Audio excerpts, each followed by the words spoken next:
Shalom, perkenalkan nama saya Sintike Melani Moyaru.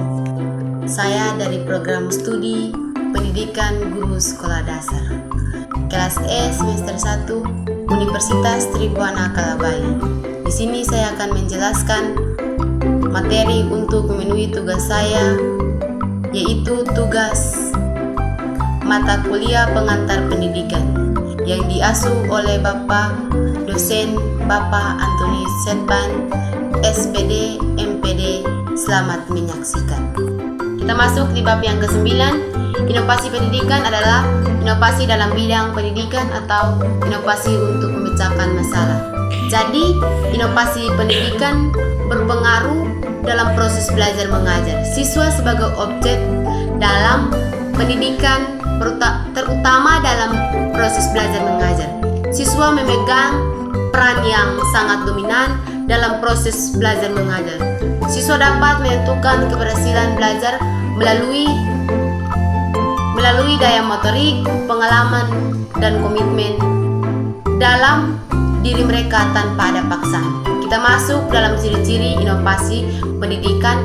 Dapat dikenal beberapa identifikasi, antara lain yang pertama, ketika masyarakat atau orang-orang tua mulai sibuk dengan peran keluar, sehingga tugas pendidikan anak sebagian digeser dari orang tua pindah ke guru atau dari rumah ke sekolah. Yang kedua, terjadi adopsi kata yang ditulis instruksi lisan. Yang ketiga, adanya keperluan percetakan yang mengakibatkan ketersediaan buku lebih luas. Yang keempat, adanya alat elektronika yang bermacam-macam, yaitu radio, telepon, TV, komputer, internet, dan lain-lain. Kita masuk di prinsip inovasi pendidikan. Ada beberapa prinsip. Yang pertama, inovasi merumuskan analisis sebagai kesempatan dan kemungkinan yang terbuka. Artinya suatu inovasi hanya dapat terjadi kalau kita mampu menganalisis. Yang kedua, inovasi sifatnya konseptual, artinya yang bermula suatu keinginan diciptakan suatu yang baru yang dapat diterima dari masyarakat. Yang ketiga, inovasi harus dimulai dari yang kecil. Tidak semua inovasi dimulai dengan ide-ide yang sangat besar dan tidak terjangkau oleh kehidupan nyata manusia. Kita masuk di bab yang ke-10, Merdeka Belajar. Pengertian merdeka belajar berbasis kompetensi menurut Kamus Besar Bahasa Indonesia. Kata merdeka belajar diartikan sebagai bebas dari penghambaan, penjajahan, atau dapat dinamikan dengan berdiri sendiri. Menurut pakar pendidikan, belajar merupakan sebuah usaha yang diupayakan untuk perubahan setiap individu. Untuk memperoleh perubahan secara keseluruhan hanya didapatkan dari proses pengalaman serta interaksi terhadap lingkungan sekitar kepada setiap individu. Sedangkan kompetensi adalah kemampuan peserta didik untuk melakukan sesuatu yang baik, misalkan mampu melakukan tugas atau pekerjaan secara efektif. Kompetensi juga mencakup pengetahuan dan keterampilan yang dibutuhkan untuk menyelesaikan soal atau bahkan keterampilan yang jauh lebih besar, yang lebih berakhlak, seperti menyelesaikan permasalahan yang dihadapi dalam kehidupan bermasyarakat atau kemampuan dalam memimpin organisasi. Ada 4 program Merdeka Belajar. Yang pertama, 1. Ujian Sekolah Berstandar Nasional atau USBN. Yang kedua, Ujian Nasional atau UN. Yang ketiga, Perencanaan Pelaksanaan Pembelajaran atau RPP. Yang keempat, Peraturan Penerimaan Peserta Didik Baru atau PPDB. Landasan terbentuknya pembelajaran Merdeka Belajar. Banyak siswa yang merasa jenuh, tidak acuh saat guru menjelaskan mata pelajaran ketika kegiatan belajar mengajar sedang berlangsung. Berdasarkan kondisi tersebut, maka dapat membuat jiwa siswa tertekan dan tidak nyaman dan akan sulit dalam menerima pembelajaran selanjutnya.